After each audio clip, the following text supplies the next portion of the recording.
Well, right now we are awaiting several key court rulings on whether the Trump administration's Department of Government Efficiency can access the personal info of tens of millions of Americans.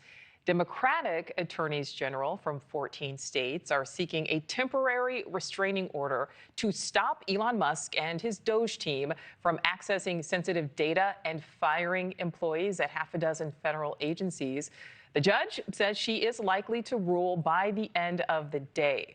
Now, DOGE is also seeking access to IRS systems that contain the private financial data of just about every American who's ever paid taxes or received a refund. That data includes banking details, social security numbers, and employment information.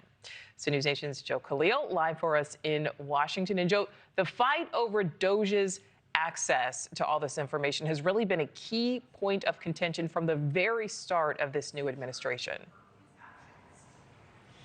Yeah, it has, Nichole. And the bigger picture here is because DOGE is so new and so different operating the way that it does in this new federal government, a lot of the questions about what it is and is not legally allowed to do are going to be decided in the courts. And today we are expecting a major ruling from the D.C.-based federal judge, Tanya Chutkan.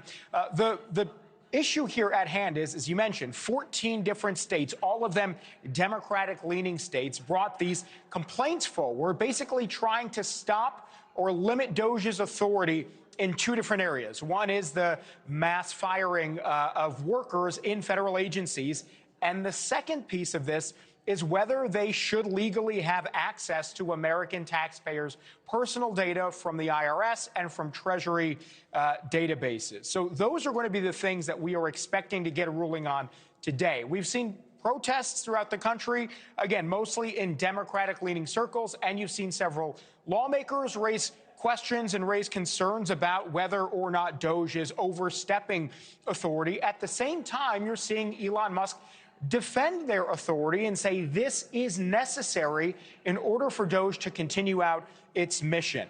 Take a look at this exchange that played out on X, actually. Senator Fetterman, a Democrat who has very much so been supportive and open to a lot of President Trump's new policies, saying he supports DOGE, but, in his words, rummaging through your personal blank expletive is not what his voters in Pennsylvania wanted. And then Elon Musk responded and actually put a database, he said, of Social Security recipients, some of whom Elon Musk pointed out were clearly no longer living because their dates of birth would make them upwards of 150 to 200 years old. He says clearly there is something wrong there. There is fraud, and we need access to these personal databases so that we can try to root out that kind of fraud. So that's the back and forth here. Now, again, whether this data is helpful or not for DOGE's effort isn't the question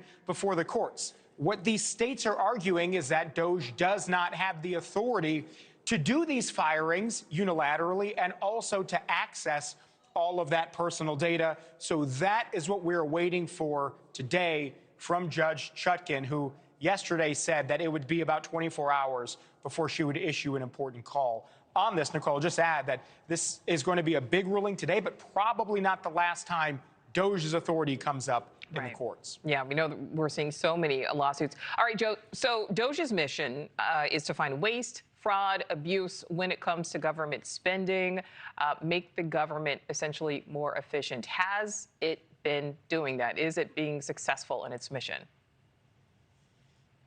So hard to tell exactly what's going on. There's a bit of nuance here. DOGE has posted on its X page and on its website some $55 billion that the agency says it has found in waste or fraud and money that it has clawed back. But it's a bit nuanced because a lot of what they have listed here are things that are still held up in the court. For example, it lists some $500 million of savings within the Department of Education. Those are proposed cuts that, again, have not been carried out exactly yet.